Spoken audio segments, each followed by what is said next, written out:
Lamu waa magaalo iyo jasiirad u dhow xeebta Kenya ee Badweynta Hindiya, qiyaastii 150 mayl u jirta Mombasa. Waa qayb ka mid ah waddanka Bariga Afrika ee Kenya. Lamu waxaa la aasaasay qarnigii 12aad. Lamu waa mid ka mid ah deegaanada ugu waqtiga dheer uguna wanaagsan, kuwaasoo ka hadhay dhaqamadii Sawaaxiliga ee Bariga Afrika oo ilaa maanta taagan. Jasiiradda waxaa si joogta ah loo deganaa in ka badan 700 oo sano, welina waxay sii ahaanaysaa xarun muhiim ah oo ku taal Bariga Afrika. Dhaqanka Sawaaxiliga, jasiiradda Lamu waa deegaano inta badan looga hadlo luqadda Sawaaxiliga, kaas oo ay ka jiraan dhaqamo aad u kala duwan ka hor dhalashadii Nabigeena Maxamed sallallahu calayhi wasallam. Dad isugu jira wadamo dhowr ah ayaa u soo haajiray jasiiradda Lamu.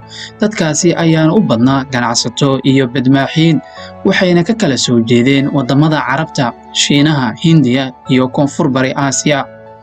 Waxayna u safrayeen Badweynta Hindiya ilaa xeebta Bariga Afrika si ay u gaaraan jasiiradda Lamu. Isku darka kala duwan ee badmaaxiinta iyo ganacsatada ay leeyihiin dadka asaliga ah ee jasiiradda Lamu waxay ku abuureen fasallo bulsheed oo la garan karo iyo qaab dhismeed bulsheed oo kala duwan. Luqadda Sawaaxiliga waxaa loo yaqaanaa Kiswahili, waxayna ku leedahay lahjado kala duwan jasiiradda oo dhan. Waxaa jira dhowr fasallo bulsheed oo kala duwan oo dadka ku nool jasiiradda Lamu loo arko inay qayb ka yihiin. Bulshada ku nool jasiiradda Lamu waxaa loo kala saaray 4 qaybood. 1. Dadka asaliga ah oo loo yaqaano Wanyinji. 2. Shisheeyaha oo asna loo yaqaano Wageni. 3. Carabta oo iyadana loo yaqaano Warabu. iyo 4. Afrika oo ayagana loo yaqaano Wafrika. Bulshadani kala gedisan ayaa dhammaantood waxay isu aqoonsadaan si kala duwan oo ku salaysan xaaladahooda bulshadeed. Laakiin arrin kale oo xiiso leh oo kooxahani ka dhigaysa mid gaar ah oo ah in xaalad kasta oo bulsheed ay leedahay lahjad kala duwan. Dhaqanka Sawaaxiliga ma ahan hal dhaqan ama qaab nololeed, haddana wuxuu isugu jiraa raadad ka yimid dhaqamadii Yurub, Afrika, Carabta iyo Aasiya.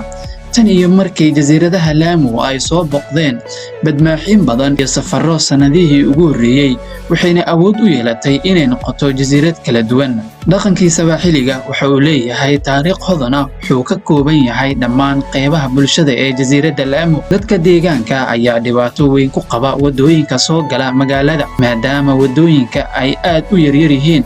Sidoo kale, dadka deegaanka ayaa lagu qasbay inay ku lugeeyaan lug ama dameer si ay u gaaraan meel kasta oo ay tagayaan. Waxaa xusid mudan in isticmaalka gawaarida dadweynaha guud ahaan uu yahay mid mamnuuc ah. Cimilada deegaanka guud ahaan waa diiramaad, waxay u dhaxaysaa qiyaastii 23 ilaa iyo 33 digrii centigrade. Cimilada ugu diiran ayaa ah bisha Diseembar ilaa iyo bisha Abriil, iyadoona sidoo kale cimilada ugu qabow laga bilaabo bisha Maaj ilaa iyo bisha Luulyo. Ganacsato Carbeed ayaa deked ka aasaasay jasiiradda Lamu horaantii qarnigii 14aad, markii masjidka Bawani laga dhisay oo ah mid ka mid ah masaajidda ugu caansan magaalada. Jasiiraddu waxay ku barwaaqowday ganacsiga adoonsiga kadib markii ay ka adkaadeen jasiiradda Beed qarnigii 19aad.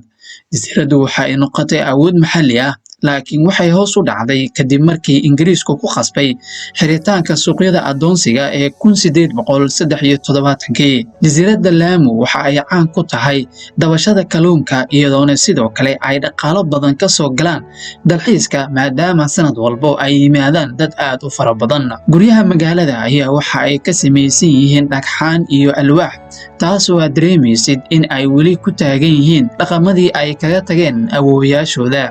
Sanad walba magaalada waxaa lagu qabtaa xaflado ay dhiganayaan dadka Muslimiinta ah tan iyo qarnigii 19aad, waxayna noqotay xarun muhiim ah oo lagu barto dhaqamada Islaamka iyo Sawaaxiliga.